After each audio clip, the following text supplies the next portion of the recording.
Hello friends, the 628th day of the war between Russia and Ukraine continues. The Russian entered the village of Stepove, northwest of Avdiivka, writes the Ukrainian military telegram channel Deep State. On the outskirts of the village, the enemy captured several houses which were destroyed by Ukrainian artillery.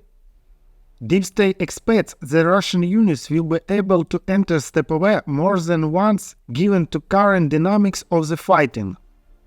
This settlement is located west of the railway which the Russians cut this week.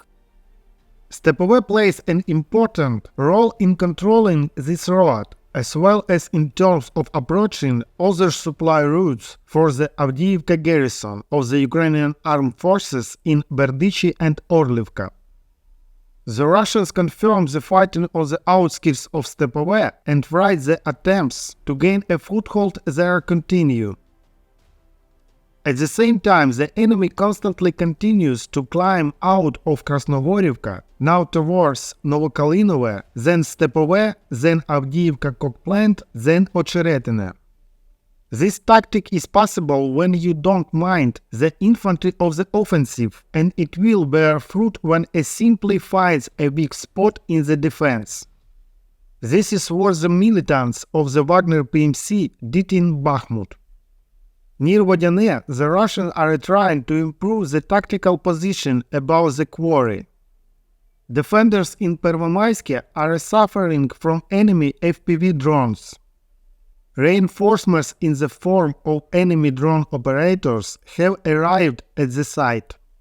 My robot friend will continue further. This morning, news appeared in the main Russian media that the Russian Ministry of Defense decided to transfer troops in the Kherson region to more advantageous positions east of the Dnipro. However, later the same resources reported that the Russian Ministry of Defense annulled the news about the regrouping on the eastern bank of the Dnipro. The Russian department itself called this a provocation and said that someone had sent a false message to the media. The already cancelled message of the Russian Ministry of Defense about the withdrawal of Russian troops to more convenient positions east of the Dnipro for the sake of releasing forces initially looked somewhat crazy.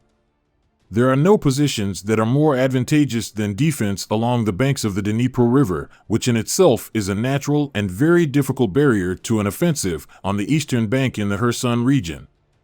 Also, judging by the incoming information, the situation on the eastern bank for the Russians is not easy, but far from critical.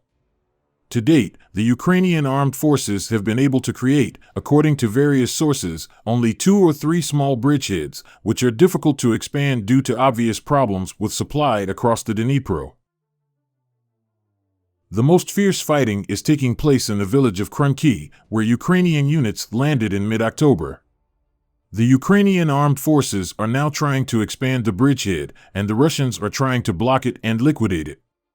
At the same time, Ukrainian experts consider the scale of actions on the eastern bank of the Dnipro to be limited.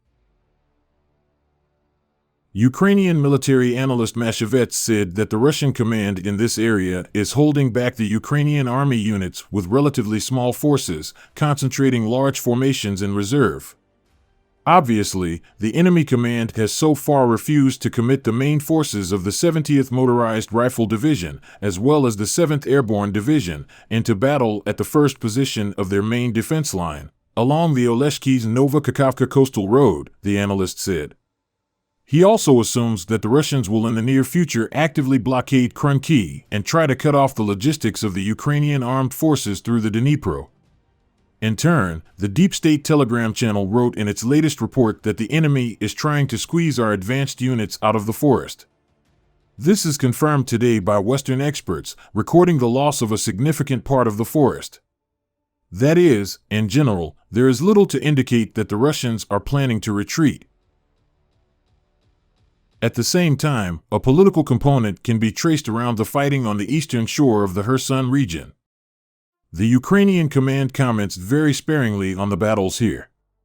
And for several months now, the main source of information about the situation has been the remnants of Prigozhin's network of Telegram channels, which regularly and in extremely gloomy tones for Russia report on what is happening. At the same time, they actively fought for information to replace the commander of the Dnipro group, Makarevich, and, in the end, achieved their goal.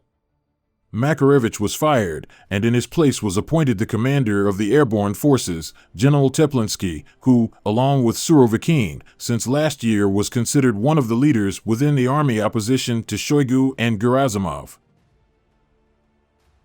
Therefore, it seems that the situation in the Kherson region is part of some kind of internal Russian political struggle.